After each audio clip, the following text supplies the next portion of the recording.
Les amis, on se retrouve pour une nouvelle vidéo, pour une vidéo avant-match de ce premier match de qualification à la Coupe du Monde Ukraine-France. J'ai l'impression que personne n'en parle. Certes, c'est la première trêve de la saison qui nous coupe directement après 3 journées peut-être en France, 3 journées en Espagne, 3 journées en Angleterre, 2 en Italie et 2 en Allemagne. Mais j'ai l'impression que les gens s'en battent les couilles. C'est une trêve internationale, donc je peux le comprendre, je peux le concevoir.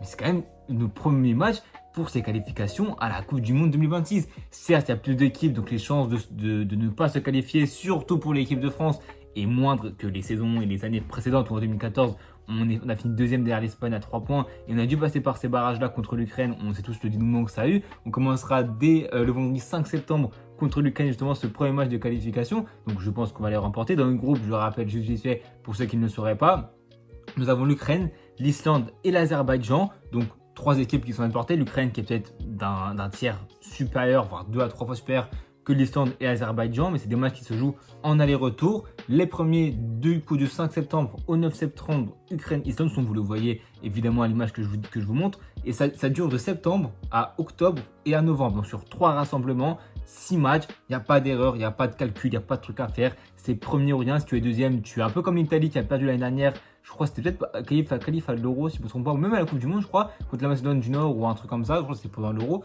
Et ça se joue comme ça. Donc je pense évidemment qu'on a les armes. On a des éditions qui a parlé un peu sur conférence de presse, qui a dit que voilà, il ne fallait pas non plus sous-estimer ces équipes. On sait que l'Ukraine est une équipe qui est supérieure à l'Islande et à l'Azerbaïdjan. On sait qu'on est une nation, une équipe de France qui se doit de performer, qui se doit d'être première.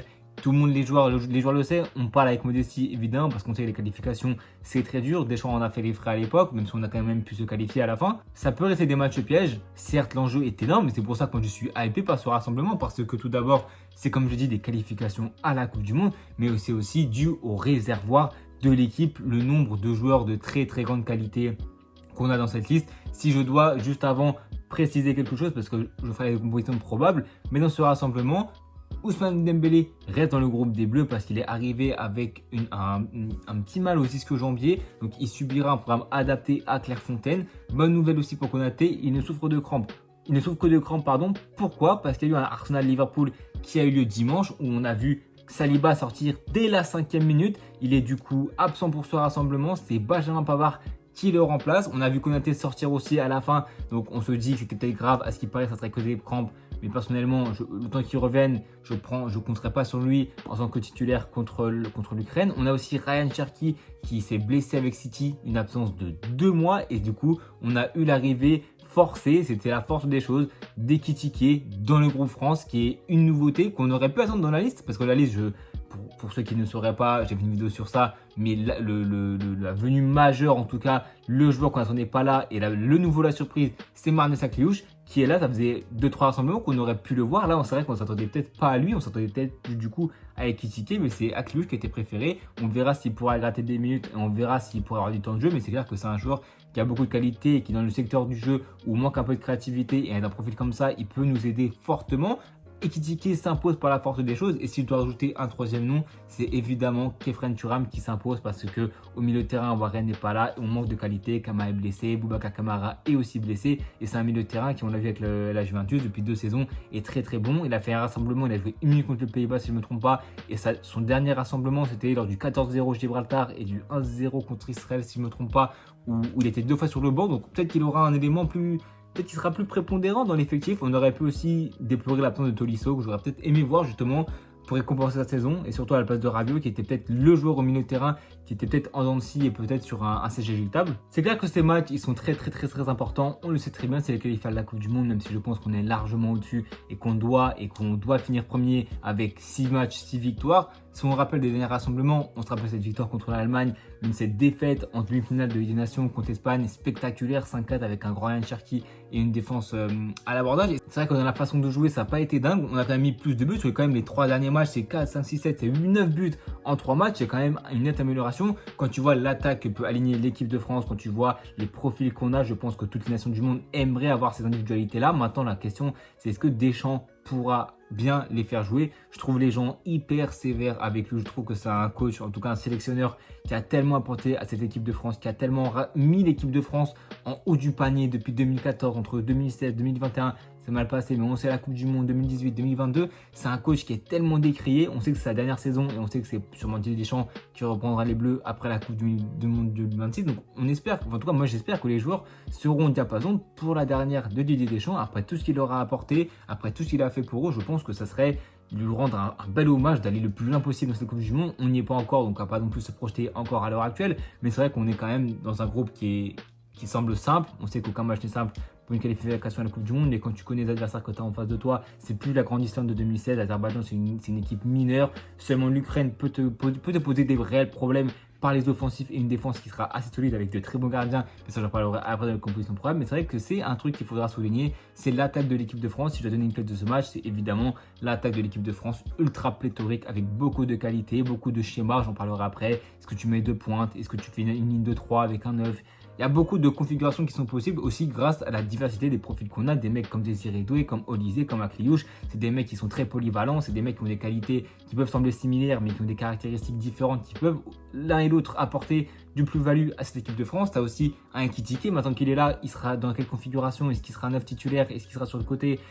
Est-ce que Kylian ira sur le côté gauche ou droit? Bref, c'est beaucoup d'interrogations. Le milieu de terrain, évidemment, aussi, c'est là où on a peut-être un petit creux. On verra après dans les compositions de programme. Mais c'est vrai que là, c'est peut-être une question qu'on peut te poser. Et la défense aussi. On est moins décimé que lors du dernier rassemblement. Mais on reste avec quelques blessés, quelques incertitudes surtout. Deschamps l'a en plus bien dit en conférence de presse au niveau des offensifs. Il a dit, c'est pas forcément le nombre qui compte, mais c'est aussi l'animation qu'on va apporter. Et on le sait avec les sélections, le plus dur c'est d'imprimer quelque chose tactiquement. Seule l'Espagne arrive à très très bien le faire parce que c'est quand même ancré dans la culture du football espagnol et tu as quand même beaucoup de joueurs qui évoluent en Liga en Espagne, même si ça c'est un peu diversifié. Les automatismes ils sont durs à trouver, le schéma il est dur à trouver. Donc c'est pas aussi facile que ça d'avoir des automatismes, d'avoir des rôles bien précis à certains joueurs et d'avoir ces marques sur le terrain. Et c'est pour ça qu'offensivement peut-être l'équipe de France a la plus belle qualité des joueurs individuels, mais collectivement c'est peut-être pas encore le summum ni même l'apogée. Mais en tout cas ce qu'on peut être sûr c'est que défensivement on a Saliba, Upamecano, Konaté, sur les côtés on est assez bien garni sur le côté gauche. Défensivement, on est tranquille. En attaque, il y a beaucoup de matière. Maintenant, il faut voir si on arrive à les faire jouer. Et au milieu de terrain, il peut avoir un petit creux, mais qui peut se combler, notamment par l'éclosion de futures pépites. Si Kamel revient bien, si Warren, s'il devient ce joueur-là en passant en step, Ayoub Boadi, s'il prend l'équipe de France au lieu de l'Algérie, pourquoi pas. Bref, tu as quand même beaucoup de très bons joueurs et de configurations possibles à cette équipe de France. Maintenant, encore faut-il bien les faire jouer. Didier Deschamps, c'est pas en un an qu'il va révolutionner ça, mais on peut avoir un mini progrès. On l'a vu dans les derniers rassemblements, donc pourquoi pas évoluer dans ce sens-là pour aussi préparer le terrain à la future arrivée de Zinedine Zidane potentiellement en tant que sélectionneur de l'équipe de France. On passe directement au compo probable. Comme ça, je pourrais parler des joueurs, des configurations. Ce match a lieu en Ukraine, je pense à Kiev, donc on passe directement à la composition de l'Ukraine. Au cas, la seule interrogation, c'est est-ce que ce sera Lunin ou Trubin, gardien du Real, de Benfica. On sait que le coach peut alterner, peut changer, donc on verra. En défense, Matvienko et Zabarny, nouvelle recrue du PSG, ça va pas bouger. À gauche, Mykolenko, à droite, Konoplia. Je pense que ça ne bougera pas. Au milieu de terrain, Zinchenko d'Arsenal. On sait que en Ukraine, il a beaucoup ce rôle de milieu de terrain. Il sera préféré à gauche. Je pense vraiment qu'il serait mieux au milieu de terrain avec Yarmolyuk et Kalizinski. C'est des joueurs qui ont l'habitude d'être là. Je crois que Yarmolyuk, c'est peut-être un genre de Brentford. Et offensivement, là, l'Ukraine, ils ont beaucoup de qualité. Il faudra se méfier. Soudakov à gauche, Dovbyk qui n'était pas là, dernier rassemblement blessé. Et à droite, Sigankov de Gérone. C'est une attaque où il faudra. Soudakov qui en plus a été recruté par Benfica. On sait qu'il peut jouer en 10. Mais je pense que là, il sera sur le côté gauche. Ça, c'est des joueurs et une offensive où il faudra être très attentif parce que ça sera clairement leur point fort avec des joueurs et qui jouent dans les plus gros championnats, Arsenal, Paris. T'as Soudakov qui joue à Benfica, t'as Lunin qui joue au Real Madrid, tu as quand même des grands joueurs qui représentent des grandes équipes. Donc c'est clair que la clé de ce match côté Ukraine sera d'attaquer, d'être bon, balle au pied sur les côtés. Ils vont beaucoup insister, aussi trouver des centres parce qu'on sait qu'on aura peut-être plus de ballon qu'eux, mais on ne sait jamais avec cette équipe de France, on sait qu'on peut plier à tout moment. Donc il faudra être évidemment concentré parce que l'Ukraine, ça sera loin de là une équipe facile à battre. Et pour ce qui est de la composition de l'équipe de France, au cage évidemment Mac Maignan, le débat pour l'instant ne se pose pas. Peut-être qu'à l'arrivée de Zidane et à la fin de la Coupe du Monde, s'il fait pas une mauvaise Coupe du Monde Maignan, est-ce qu'on pourra parler de Lucas Chevalier dans une potentielle rotation un an après son arrivée au Paris Saint-Germain? Je pense que ce sera une question qui pourra être posée, mais pour l'instant, à l'instant T, c'est Mac Maignan jusqu'à la fin de cette Coupe du Monde. En défense, alors Konaté, s'il est incertain, il ne sera pas là. Saliba ne sera pas là. Pavard, est-ce qu'il pourrait être titulaire? Honnêtement, je ne sais pas. Donc, tu es très vite dépeuplé en défense centrale. Une défense que moi, j'ai mis Lucas Hernandez et Upamecano. Et j'ai peut-être réfléchi pourquoi une alternative avec, pourquoi pas, Koundé ou Upamecano. C'est très rare de voir Koundé en défenseur central avec l'équipe de France et avec le FC Barcelone, mais je me dis que sur le côté droit, tu as Malo Gusto qui fait une très grosse saison avec Chelsea, qui a vraiment un titulaire pas quasiment discutable, mais on sait que Reece James il peut rentrer à l'intérieur et que franchement Gusto a de très très bonnes qualités, de très très bonnes aptitudes, notamment dans la profondeur. Il peut apporter des solutions sur les côtés dans la profondeur et peut-être permettre à un Dembélé qui sera pour moi ailier droit de rentrer à l'intérieur en tant que numéro 10 et de vraiment se mouvoir et de vraiment avoir beaucoup de permutations offensivement. Et je pense que Gusto peut convenir à ça et permettre du coup à Koundé d'être central aux côtés d'Upamecano. Ce serait très risqué, je ne pense pas que ça sera ça. Je pense que Deschamps prendra le choix de la sérénité, de la sûreté, mettra Hernandez ou Upamecano, peut-être Pavard ou Upamecano, mais je ne pense pas qu'on aura d'immense folie. À droite, j'ai mis Koundé, comme je l'ai dit tout à l'heure, peut-être que tu peux mettre Gusto. Koundé n'a pas fait non plus beaucoup de rythme, même s'il a fini titulaire lors du dernier match du Barça. Je pense que Deschamps a ses certitudes avec lui et qu'il sera titulaire à droite. À gauche, j'ai mis Hernandez. On sait qu'avec l'Arabie Saoudite et ce poste de latéral gauche, c'est assez compliqué parce que sur les deux derniers rassemblements, c'était Digne qui était titulaire contre la Croatie sur le premier match et le match retour, le 3-0, c'était Théo. Et le match contre l'Espagne, c'était Digne qui était sur le banc. Et ensuite contre l'Allemagne, c'était lui qui était titulaire. Donc on ne sait pas encore dans quelle configuration Deschamps va choisir son latéral gauche, mais je pense que Hernandez est peut-être l'élément qui est le plus probable d'arriver sur ce côté gauche. Pour ce qui est du milieu de terrain, là, une petite question, moi j'ai mis un 4-2-3-1, peut-être qu'on pourra jouer avec 3 milieux de terrain, un 10 et 2 numéros 9, en tout cas 2 buteurs. Moi j'ai mis Rabiot, Tchouaméni, mais je pense clairement qu'on peut opter sur un Tchouaméni indiscutable, mais je pense qu'on peut opter, pourquoi pas, sur directement Thuram, Tchouaméni. C'est pas le plus facile pour Thuram de commencer, mais je pense qu'il a les capacités, qu'il doit passer ce step-là, et je pense qu'on peut clairement avoir un milieu de terrain composé de Tchouaméni et de Kerem Thuram, peut-être pourquoi pas aussi Manu Koné, on verra évidemment. On a aussi un Désiré Doué qui peut être milieu de terrain, peut-être en tant que numéro 10, mais on sait que ce poste-là est potentiellement réservé à Michael Olise qui au Bayern joue peut-être à droite, mais dans l'équipe de France jouera en 10 parce que je pense que c'est le rôle qui lui convient peut-être le mieux et c'est ce joueur-là qu'on a besoin, un peu voilà, comme Marnez. Sur le côté gauche, j'ai mis Doué, voilà, on ne sait pas, Doué, Barcola, est-ce que Mbappé ira sur le côté gauche pour permettre à Ekitike d'être le seul numéro 9? Est-ce que Dembélé sera le numéro 10 si tu passes en 4-3-1-2 avec, comme il est le rôle qu'il a au PSG, mais on n'a pas les mêmes milieux en équipe de France qu'au PSG, donc ce ne sera pas la même configuration. Je pense que Deschamps mettra Dembélé à droite et Mbappé en numéro 9. Il y a tellement de champs des possibles offensivement, il y a tellement de qualités et tellement de profils différents que tu peux manier ton équipe, tu peux choisir quelle composition, quelle animation tu décides de mettre. Tu as beaucoup de joueurs qui sont polyvalents. Donc honnêtement, offensivement, je ne m'inquiète pas. Il faut qu'on trouve la solution. Il faut la trouver assez vite parce qu'on n'a que 3 rassemblements avant la Coupe du Monde. Peut-être aussi des matchs amicaux, peut-être 1 ou 2, comme d'habitude, avant les grosses compétitions internationales. Mais c'est clair que c'est une équipe qui est très intéressante de l'équipe de France. On le sait, on n'est peut-être pas les plus grands favoris pour la Coupe du Monde. Moi, je pense que je mettrais l'Espagne en premier, l'Argentine. Après, tu peux mettre sur les mêmes équipes, le Portugal, l'Allemagne, l'Angleterre, etc. Donc, c'est clair que c'est une équipe de France qui a beaucoup de qualité, qui a beaucoup de très très bons joueurs offensivement. Ça déplore aussi la qualité au milieu de terrain, où là, on a un vrai creux. Et peut-être qu'on aura un joueur qui va se révéler cette saison. Je n'y pense pas au point de bousculer la hiérarchie et d'arriver dans cette liste, mais je pense que c'est le bon moment pour Khéphren Thuram de s'imposer en tant que titulaire dans cette équipe. Je pense que Deschamps mettra sûrement Rabiot, même s'il a peut-être un peu un manque de temps de jeu et un manque de repères. Mais je pense que ça sera...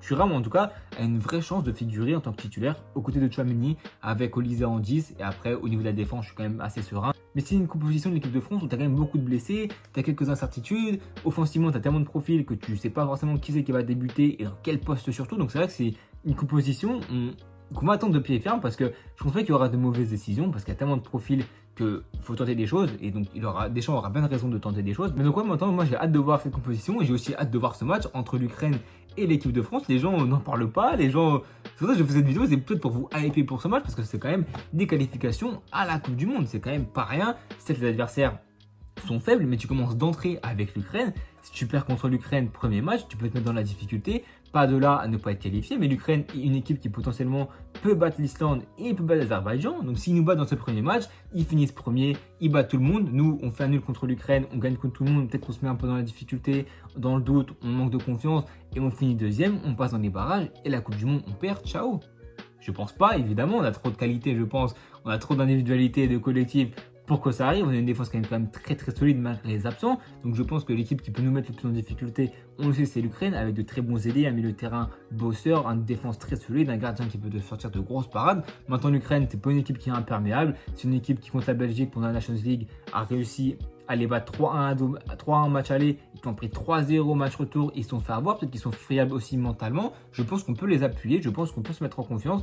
Si tu bats l'Ukraine dans ce premier match, tu sais que le reste de la compétition et des qualifications sera ouverte parce qu'on sait très bien que des matchs de compétition, de qualification à la Coupe du Monde, c'est toujours difficile. Mais quand tu es l'équipe de France, que tu es finaliste en titre et que tu es champion du monde 2018, tu ne dois pas vous rougir devant l'Islande, l'Azerbaïdjan. On veut faire les modestes, bien sûr qu'on a le droit et c'est en faisant les arrogants qu'on peut tomber dans un péché d'orgueil et sous-coter notre adversaire et on se fait bousculer parce qu'on joue pas sérieux et qu'on se fait rentrer dedans. Et l'intensité que l'Islande, l'Azerbaïdjan, l'Ukraine mettront pour nous mettre en difficulté. Mais avec les joueurs qu'on a, le coach qu'on a, les individualités et le collectif, on doit évidemment finir premier de cette poule. Mais bon, ça, on verra au fil du mois. Le dernier match, c'est contre l'Azerbaïdjan le 16 novembre. Et d'ici là, on saura si on est qualifié ou pas pour la Coupe du Monde.